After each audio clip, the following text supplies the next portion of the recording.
নমস্কার বন্ধুরা, স্বাগতার দুনিয়াতে সবাইকে ওয়েলকাম জানাই। আজ আমি বানাবো গাঁটি কচু আলুর তরকারি। যারা কচু খেতে পছন্দ করে না, এই রেসিপিটা দেখুন, আপনাদের ভালো লাগবে।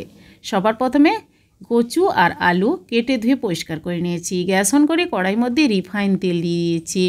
তারপর গাঁটি কচু আর আলু একসঙ্গে কড়াইয়ের মধ্যে দিয়ে আমি ভাজতে দেব।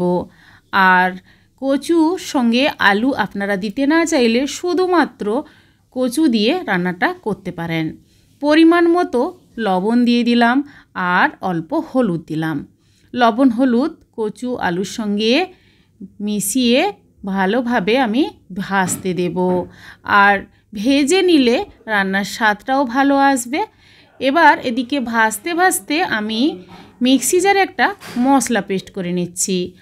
আদার টুকরো দিয়েছি, রসুনের কোয়া আর একটা পেঁয়াজের হাফ অংশ দিয়েছি, একটা বড় সাইজের টমেটো টুকরো করে কেটে দিয়েছি আর কাঁচা লঙ্কা দিয়ে অল্প জল দিয়ে মশলাটা পেস্ট করে নিলাম।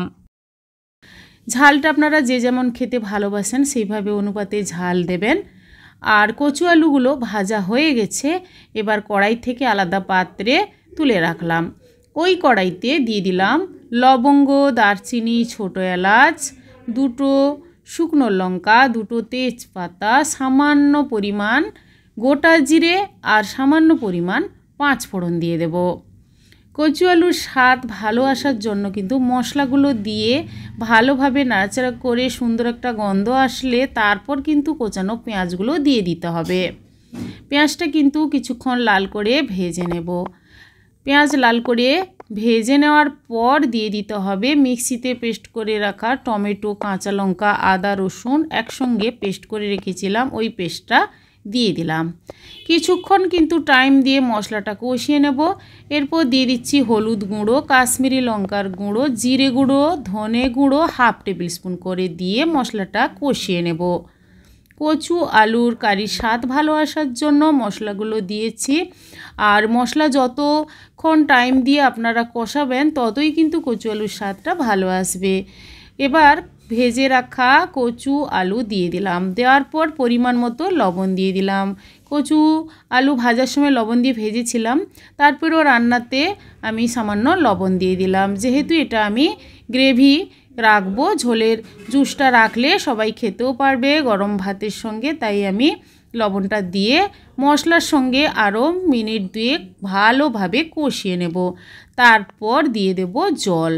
জলটা আমি এখানে প্রায় 3 বাটির মতো জল দেব, কারণ অনেকটা পরিমাণ জল টেনে নেয়। রান্না হয়ে যাওয়ার পর রেস্টে রেখে দিলে কিন্তু কচুতে অনেকটা জল টেনে নেয়, তাই ঢাকা দিয়ে মিনিট 7 ফুটতে দিয়েছিলাম। মিনিট 7 পর ঢাকাটা খুলে আমি নাড়াচাড়া করে নিচ্ছি, দেখব কচু আর আলু সেদ্ধ হয়েছে কিনা। দেখুন সুন্দরভাবে সেদ্ধ হয়ে গেছে। এরপর গরম মশলা গুঁড়ো দিয়ে গ্যাস অফ করে তারপর কিন্তু আমি এটা সার্ভ করে নেব। বন্ধুরা, এইভাবে কচু আলু তরকারি বাড়িতে বানিয়ে খান, মাছ মাংস ডিমকেও হার মানাবে এইভাবে কচু আলুর তরকারি বানালে।